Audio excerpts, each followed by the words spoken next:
Listen up, because I'm only going to say this once. My name is Ibrahim Traore, President of Burkina Faso, and I'm here to tell you something that's been burning in my heart and in the hearts of millions across Africa. We are done staying silent.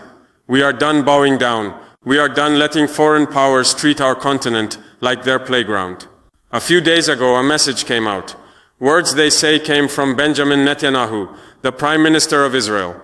They claim he warned African leaders to stay in line or face consequences. Whether he said it or not, I don't care. The message was loud and it was clear. Some people still think they can threaten us, scare us and control us. Well, I've got a message of my own and I'm speaking it loud and clear, not just to Netanyahu, but to anyone who thinks Africa is theirs to bully. We are not your colony. We are not your pawns. We are sovereign and we will fight for our freedom with everything we've got. Let me take you back to that moment in Ouagadougou, our capital. I stood in front of cameras, journalists, and my people.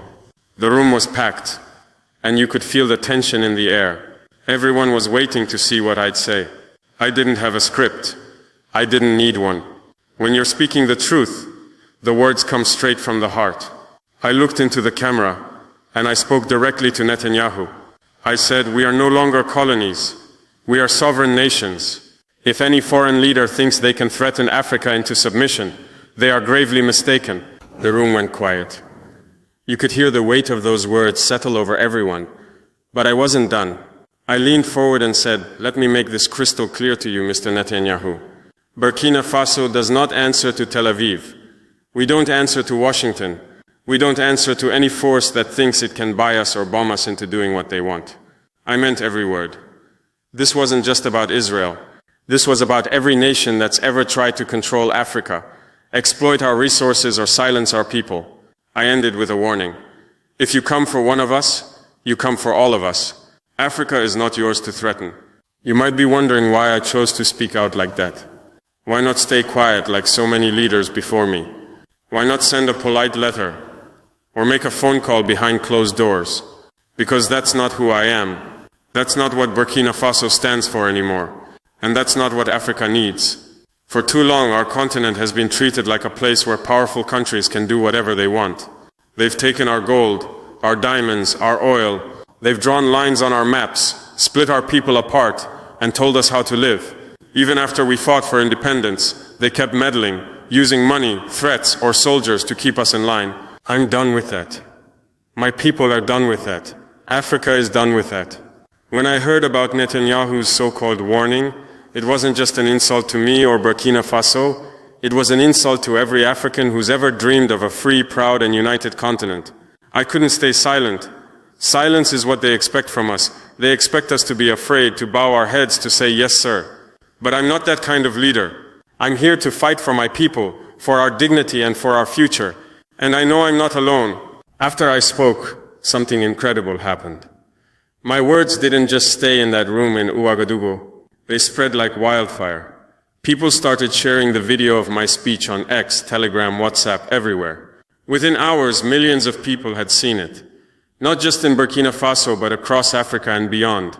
Young people in Mali, farmers in Niger, students in Guinea, activists in South Africa.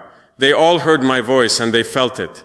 They weren't just listening to me, they were hearing their own hopes, their own anger, their own dreams. In Mali, my brother Colonel Assimi Goïta shared the clip on social media. In Guinea, Mamadi Doumbouya stood up and said he's with me. Across Telegram groups, people started using hashtags like Africa will not bow and we stand with Traoré. Those words weren't just slogans, they were a battle cry. They were a sign that Africa is waking up. We're not just a bunch of countries anymore. We're a family. And when one of us is threatened, we all stand together. Let me tell you what sovereignty means to me. It's not just a fancy word you find in books. It's the right to make our own choices.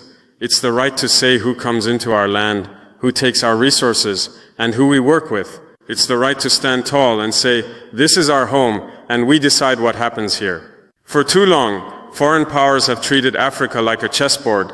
They move their pieces, soldiers, money, companies, and expect us to sit quietly while they play their game.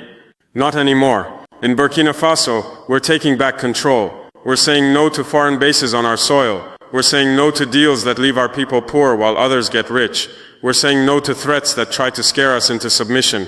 And we're not alone. Across the Sahel, Burkina Faso, Mali, Niger, we're building an alliance. We call it the Sahel Alliance, and it's about standing together, protecting each other, and building a future where Africa calls the shots. You might be thinking, haven't African leaders said things like this before? Sure, some have, but this moment feels different. Why? Because the world is changing and Africa is changing with it. For years we've been told to wait our turn, to follow the rules set by others. But now we're writing our own rules. France used to have a tight grip on countries like mine. They had military bases, controlled our economies, and acted like they owned us. But we pushed them out. Mali did it. Niger did it. Burkina Faso did it. And we're not stopping there. When I spoke out against Netanyahu, I wasn't just talking about one man or one country. I was talking to every nation that's ever looked at Africa and seen a place to exploit. I was talking to the leaders who think they can scare us with sanctions, bombs, or angry words. I was telling them that Africa is rising and we're not afraid anymore. My speech wasn't reckless, it was necessary. It was a reminder to the world that we're not just here to survive, we're here to thrive, to build, to lead. You know what's interesting? After I spoke, Israel's government didn't say a word. No response, no statement, nothing. That silence speaks louder than any speech. It tells me they weren't ready for someone like me to stand up and call them out. They're used to African leaders who stay quiet, who play nice, who don't make waves. But I'm not here to play nice. I'm here to tell the truth, no matter who it makes uncomfortable. The Western media, they barely touched the story.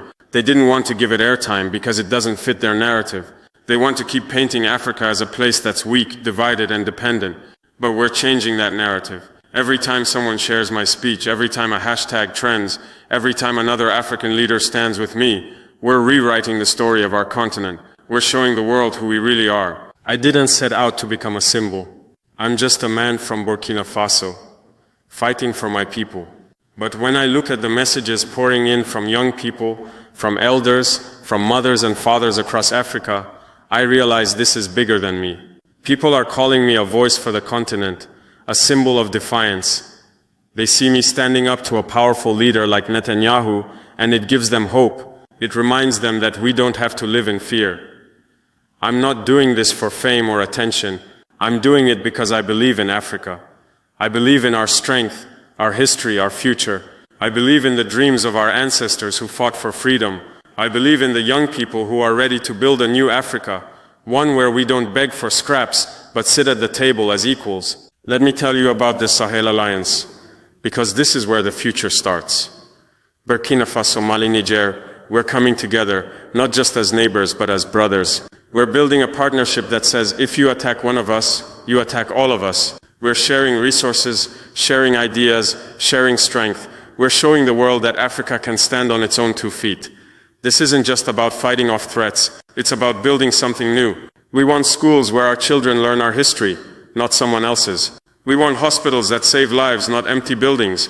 We want economies that lift up our people, not foreign companies that take our wealth. The Sahel Alliance is just the beginning. I dream of a day when all of Africa stands together, north, south, east, west, united as one. To the leaders out there who still think they can control Africa, hear me now.